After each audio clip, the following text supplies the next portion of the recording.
कधी तुम्ही विचार केला आहे का, जिच्या एका अपमानासाठी संपूर्ण पृथ्वीवर महायुद्ध पेटलं, जिच्या सन्मानासाठी 5 महाबली सदैव सज्ज होते, ती महाराणी द्रौपदी आपल्या अंतिम क्षणी एकटी का पडली? बर्फाच्छादित हिमालयाच्या कुशीत जेव्हा तिचा श्वास मंदावत होता, तेव्हा तिचा हात धरण्यास कोणीच नव्हतं का?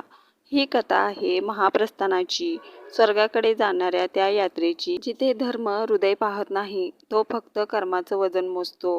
महाभारताचं युद्ध संपलं होतं. युधिष्ठिरांचा राज्याभिषेक होऊन 36 वर्षे झाली होती.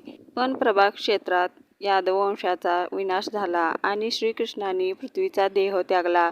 कृष्ण गेल्यानंतर पांडवांना पृथ्वी रिकामी वाटू लागली. राज्य, वैभव, मान अपमान सगळं अर्थहीन झालं. महर्षी व्यासांच्या आज्ञेने पांडवांनी राज्य परीक्षिताला दिलं आणि द्रौपदीसह मोक्षासाठी महाप्रस्थान स्वीकारलं. राज्यवस्त्र उतरवली गेली. मागे रडणारी प्रजा होती. पण पांडवांनी मागे वळून पाहिलं नाही, कारण मोह तोडायचा होता, किंवा कदाचित तसं त्यांना वाटत होतं. हिमालयाच्या वाटेवर द्रौपदी चालली होती. मनात आठवणींचा पूर आला होता. स्वयंवर, अर्जुन, तो क्षण जिथे तिचं हृदय पहिल्यांदा थांबलं. पण कुंतीच्या एका वाक्याने ती 5ची पत्नी बनली. समाजाने नाकारलेला निर्णय तिने धर्म मानून स्वीकारला.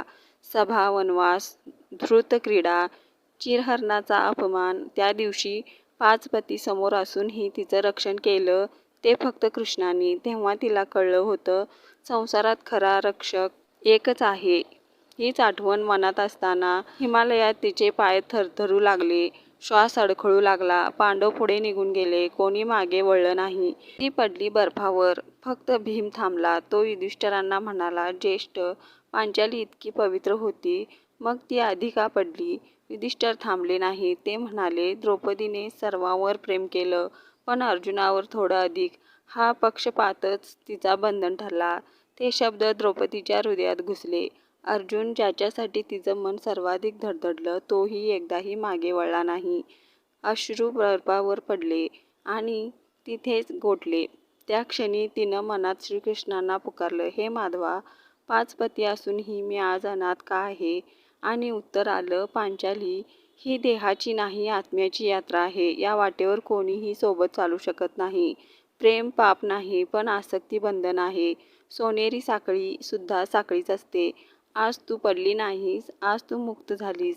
हे शब्द ऐकताच द्रौपदीच्या आत्म्याला शांती मिळाली आणि ती त्या दिव्य प्रकाशात विलीन झाली.